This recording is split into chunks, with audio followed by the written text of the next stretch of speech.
कम हो गया है उम्र का एक साल और हम खुशियां मना रहे हैं, नया साल आ गया। खुशियां क्यों ना मनाएं? रिवाज जो है, रिवाज क्यों है?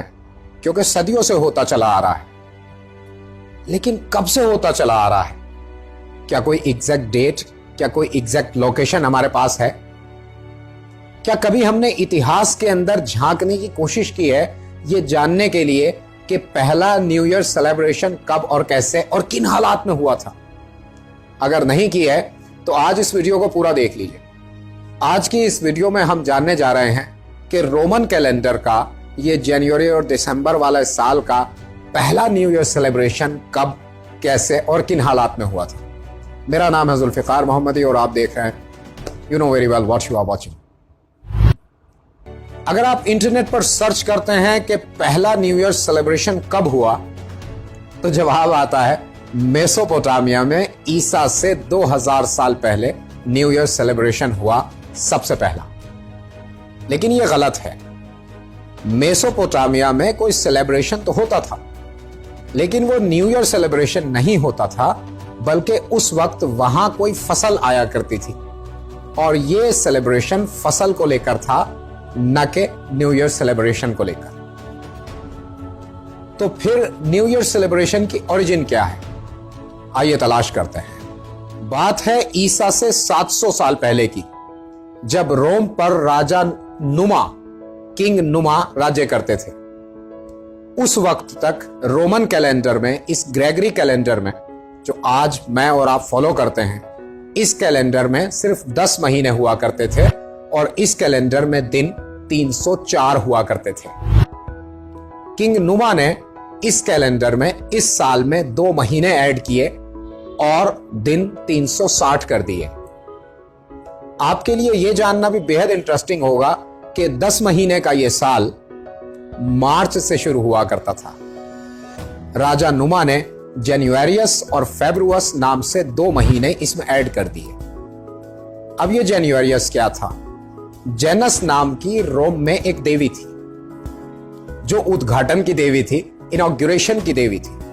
रोमन लोगों में एक रिवाज था और वो ये था कि वो अपना कोई भी काम शुरू करने से पहले जेनस नाम की देवी की पूजा पाठ किया करते थे और नाच गाकर उसे खुश किया करते थे, क्योंकि रोमन्स को लगता था कि ऐसा करने से जेनस उनसे खुश हो जाएगी और उनके काम में बरकत बनी रहेगी। अब जरा ध्यान से समझिए, जेनस उद्घाटन की देवी थी और जेनस के नाम पर ही जनवरियस रखा गया था और साल शुरू होने वाला था।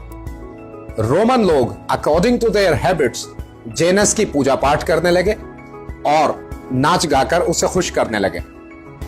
उन्हें बिल्कुल भी नहीं पता था कि वो न्यू ईयर का सेलिब्रेशन कर रहे हैं। बस ये है दुनिया के सबसे पहले न्यू ईयर का सेलिब्रेशन का इतिहास। तो कंक्लूजन के तौर पर हम कह सकते हैं कि ईसा से 700 साल पहले किंग नुमा के राज्यकाल में न्यू ईयर का सबसे पहला सेलिब्रेशन हुआ रोमन कैलेंडर का। एक आम गलतफहमी हम लोगों में यह पाई जाती है कि हम सोचते हैं कि न्यू ईयर सेलिब्रेशन ईसाइयों का एक त्योहार है।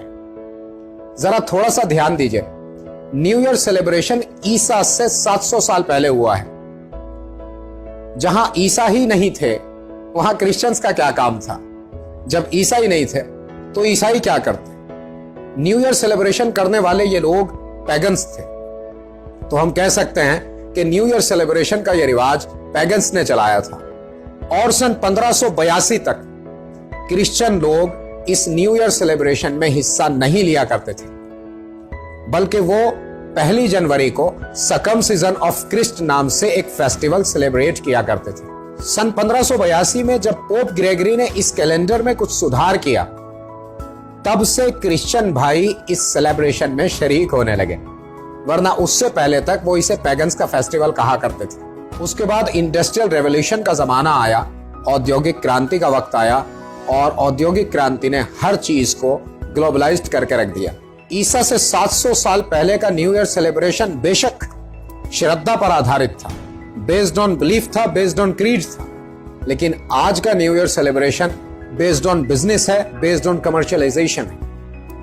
लाखों करोड़ों डॉलर्स की फायरवर्क्स इधर से उधर हो जाती है लाखों करोड़ों के ग्रीटिंग कार्ड्स और दूसरी चीजें इधर से उधर हो जाया करती हैं। तरह तरह के रिवाज न्यू ईयर्स के नाम पर लॉन्च कर दिए गए हैं और घूम फिर कर इन सब का एक ही मकसद है, how to earn money and how to make you spend your money from your pocket. This is the bitter reality of New Year's celebration. I'm not going to tell what should happen.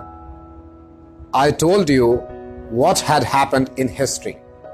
दुआओं में याद रखिए। खुदा हाफ़िज़।